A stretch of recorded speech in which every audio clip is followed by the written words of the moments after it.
Good evening, everyone. This is Dr. Sowmya from AFPI Karnataka chapter. Of course, Karnataka is in South India and it is famous for Mysuru Dasara and Mysuru Palace. When everybody was elated celebrating World Doctors' Day, I was stuck with COVID infection. This is me in COVID-19 infection. And I was officially declared COVID positive on 7th of July. This is my husband and my children putting a home quarantine, which was the word used then. It was very early in July when quarantine word was still used instead of isolation. And I had a lot of challenges at home and at work, at my workplace when I was stuck with this infection. At home, we are seven of us. My husband is a vitreoretina.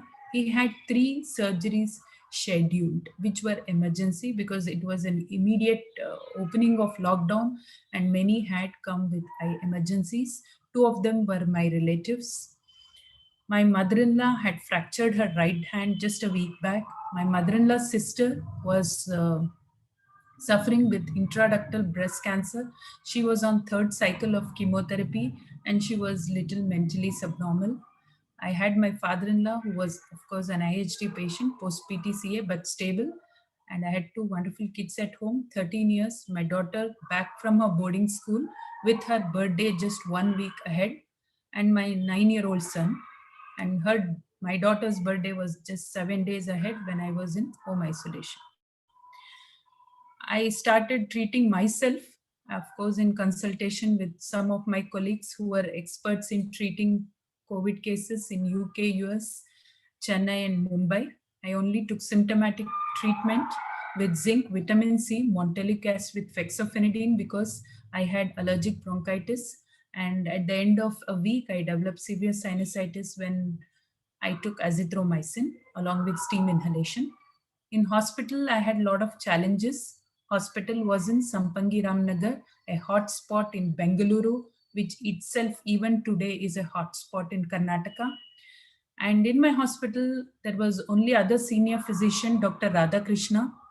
He was more than 60 years working without a day's break.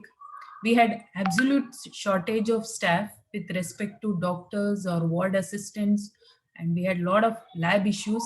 There were no lady doctors around in the hospital except me who got stuck with COVID, and there was a lot of need for me to get back to hospital early. Of course, my COVID journey was like a honeymoon. I was only mild symptomatic with allergic bronchitis. Guidelines were premature, but we had a lot of pre-planning. Me and my husband discussed, and he was very supportive. And before actually isolating myself, I had quarantined twice. And every time I used to quarantine, my children used to say, "Ab share aya share." But third time, it was truly that I was positive.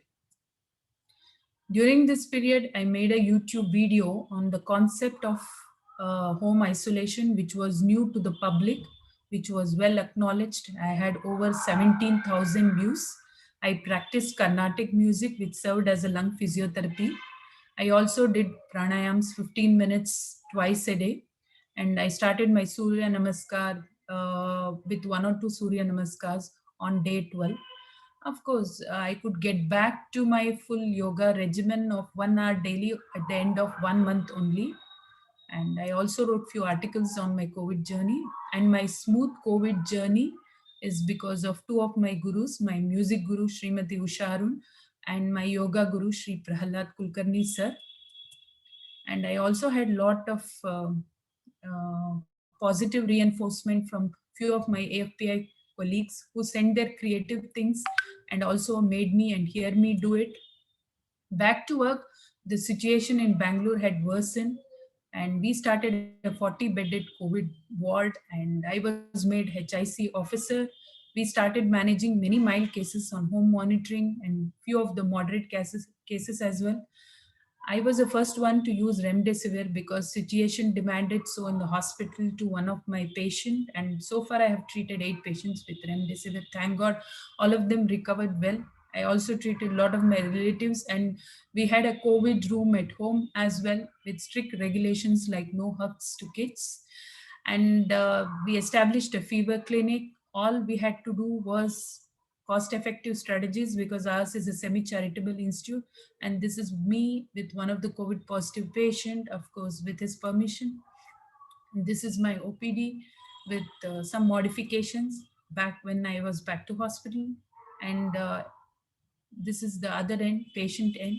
We also introduced some cost effective simple measures like putting a red tick on the investigation file requisition form, which gave a clue to my other fellow hospital colleagues that this was possible COVID positive patient. And this is our COVID ward with all our attire on. And yeah, COVID journey was challenging, but it gave me a lot of confidence. What I would like to tell everyone is that live and enjoy every moment of life. Enjoy even when the life is upside down. And of course, this is me in Shirsasana recently, post COVID, being a survivor. And thank you, AFPI Karnataka and AFPI National CPD Group for giving me an opportunity to highlight my COVID story. Thank you. So thank you very much. And let me see if I can end this, and I'll get back